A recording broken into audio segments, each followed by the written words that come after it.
Fridge খুলতেই দেখলাম ফ্রিজের মধ্যে কিছুটা মাংস রয়েছে, তাই ভাবলাম কি আজকে একটু মাংস করি। আর জানো তো সবসময় সেই একঘেয়ে মাংস খেতে খেতে আর ভাল লাগছিল না, জিভে একদম চড়া পড়ে গেছে। তাই ভাবলাম মাংসটা আজকে একটু অন্যরকমভাবে করি, মানে নিরামিষভাবে আজকে মাংসটা করব। কি চমকে যাচ্ছ তো যে নিরামিষ আবার মাংস হয়?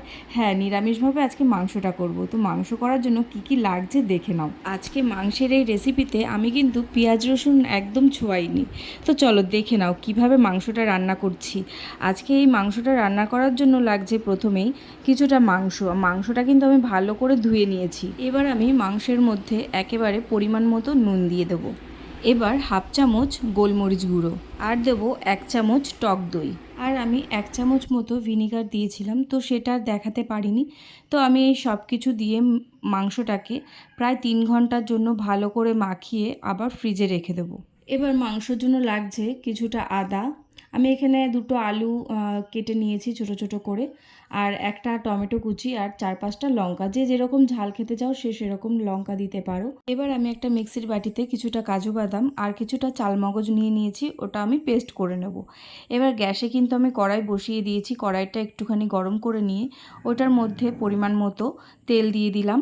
তেলটা গরম হয়ে গেলে এবার কেটে রাখা আলুগুলো আমি ভালো করে ভেজে নেব। আলুগুলো ভাজা হয়ে গেলে এবার আমি ওই তেলের মধ্যে কিছুটা গোটা গরম মশলা, একটা শুকনো লঙ্কা আর কিছুটা গোটা জিরে আর একটা তেজপাতা আমি 2টো ভাগ করে ফোড়ন দিয়ে দেবো। এবার টমেটো, আদা আর লঙ্কা যেই পেস্টটা আমি করে রেখেছিলাম, তো সেই পেস্টটা দিয়ে মশলাটাকে ভালো করে কষিয়ে নেব। হালকা একটু মশলাটা কষে আসলে তার মধ্যে আমি অল্প একটুখানি চিনি দিয়ে দেবো।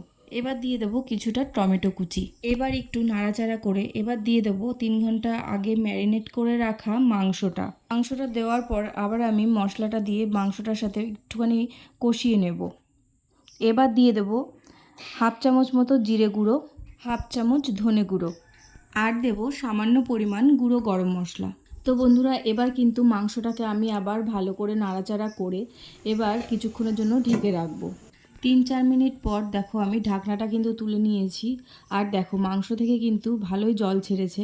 তো আমি এই জল দিয়েই মাংসটাকে ভালো করে সিদ্ধ করে কষিয়ে নেব, আর আমি এক্সট্রা এর মধ্যে জল দেব না। এবার ভেজে রাখা আলুগুলো আমি এর মধ্যে দিয়ে দেব। 5-10 মিনিট কষানোর পরে আমি যেই পেস্টটা করে রেখেছিলাম চালমগজ আর কাজু বাদাম দিয়ে, তো সেই পেস্টটা আমি দিয়ে দেব। আর সেই বাটিটার মধ্যে সামান্য পরিমাণ জল নিয়ে আমি এর মধ্যে দিয়ে দেব।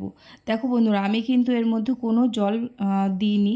তো যেইটুখানি মাংস থেকে জল বেরিয়েছিল সেই জলে জলেই রান্না হয়েছে। আর এই মাংসটা কিন্তু একদম মাখামাখাই হবে, কোনো ঝোল হবে না। ঝোল হলে মাংসটা ভালো লাগবে না।